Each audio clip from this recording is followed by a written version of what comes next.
प्रयागराज महाकुंभ में श्रद्धालुजनों की भारी भीड़ है। लगभग 8 से 10 करोड़ श्रद्धालु इस समय प्रयागराज के अंदर मौजूद है। कल भी 5.5 करोड़ श्रद्धालुजनों ने महाकुंभ का स्नान किया था। ये जो भारी दबाव श्रद्धालुजनों के कारण और श्रद्धालुओं के संगम नोच पर जाने के कारण वहाँ पर एक बना हुआ है, लेकिन पूरा प्रशासन मौके पे वहाँ मौजूद है। रात्रि को 1 से 2 बजे के बीच में अखाड़ा मार्ग पर, जहाँ पे अखाड़ों के अमृत स्नान के दृश्य से बैरिकेड्स भी किए गए थे, तो बैरिकेड्स को फांद करके आने में कुछ श्रद्धालु गंभीर रूप से घायल हुए हैं। उन्हें तत्काल हॉस्पिटल में पहुंचा करके उपचार आदि की व्यवस्था उनके लिए की गई है। उनमें से कुछ श्रद्धालु गंभीर रूप से घायल हैं। लगातार प्रशासन स्थानीय स्तर पर श्रद्धालुओं की सकुशल स्नान कराने के दृष्टि से रात्रि को कल सायंकाल 6:30-7 बजे से ही मौनी अमावस्या का मुहूर्त प्रारंभ होने के बाद से ही लगातार लगा हुआ है। प्रयागराज में महाकुंभ में श्रद्धालुजनों के सकुशल स्नान करने, अमृत स्नान के लिए देश भर से आए हुए श्रद्धालुजनों की व्यवस्था के लिए, उनके कुशल क्षेम के लिए आदरणीय प्रधानमंत्री जी का प्रातःकाल से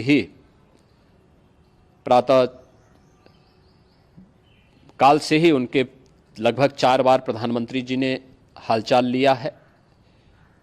माननीय गृह मंत्री जी ने, माननीय राष्ट्रीय अध्यक्ष भारतीय जनता पार्टी श्री JP नड्डा जी ने,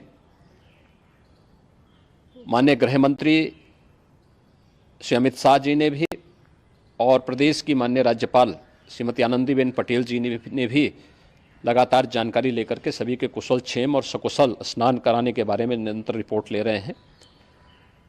हम लोगों की प्रातःकाल से ही श्रद्धालुजन जो भी आए हैं वे स्नान कर सकें, इसके लिए यहाँ पे उच्च स्तरीय बैठक भी चल रही है, जिसमें मुख्य सचिव भी हैं, DGP हैं, प्रमुख सचिव गृह हैं, मुख्यमंत्री कार्यालय के अपर मुख्य सचिव के साथ साथ ADG लॉ एंड ऑर्डर के साथ साथ अन्य वरिष्ठ अधिकारीगण मौजूद हैं।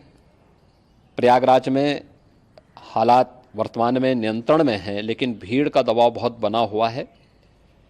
अखाड़ा परिषद से जुड़े हुए पदाधिकारियों के साथ मैंने स्वयं भी बातचीत की है।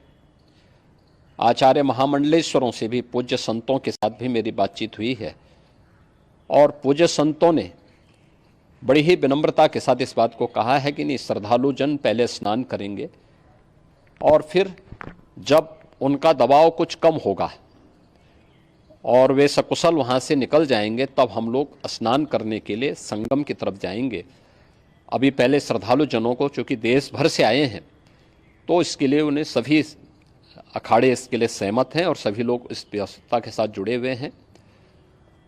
लगातार इस दिशा में हम लोगों का प्रयास है कि जो अब तक प्रातःकाल से ही आपने देखा होगा, कल मैंने बताया कि कल लगभग 5.5 करोड़ श्रद्धालु कल महाकुंभ का स्नान किए हैं, और आज प्रातःकाल तक लगभग 8:30 बजे तक 3 करोड़ से अधिक श्रद्धालु स्नान कर चुके हैं, और ये लगातार जारी है। लेकिन संगम नोच पर, अखाड़ा मार्ग पर, नागवासुकी मार्ग पर लगातार दबाव बना हुआ है, और वहाँ पर श्रद्धालुजनों की सुविधा के लिए भी हर प्रकार की वहाँ पर प्रशासन पूरी मुस्तैदी के साथ लगा हुआ है।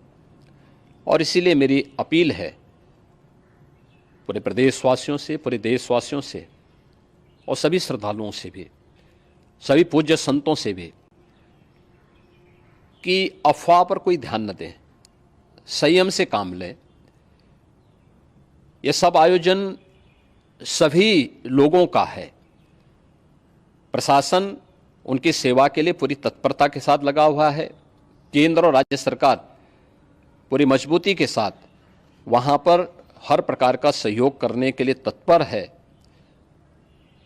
लेकिन कोई किसी अफवाह पे ध्यान न दे। कोई भी व्यक्ति नकारात्मक अफवाह फैलाने का प्रयास करेगा, उस प्रकार से नुकसान हो सकता है।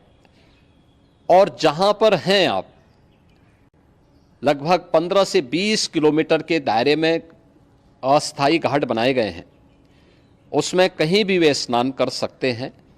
आवश्यक नहीं कि संगम नोच की तरफ ही आएं, क्योंकि भीड़ देखते हुए खासतौर पर जो बुजुर्ग हैं, बच्चे हैं, श्वास के रोगी हैं, उनको लंबी दूरी तय नहीं करनी चाहिए और जहां पर हैं वहीं पर आराम से पहले स्थिर होकर के कार्य करें, वहां पर रह करके।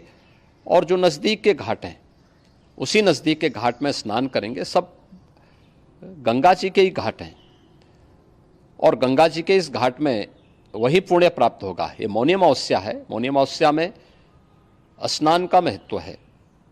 संगम में स्नान का दबाव बहुत ज़्यादा है, इसलिए सभी लोग अगर वहाँ पे इसमें अपना सहयोग करेंगे तो सकुशल हम सभी श्रद्धालु जनों को वहाँ पर स्नान करने में सफल होंगे और फिर इसके उपरांत अमृत स्नान के लिए पूज्य संतों से भी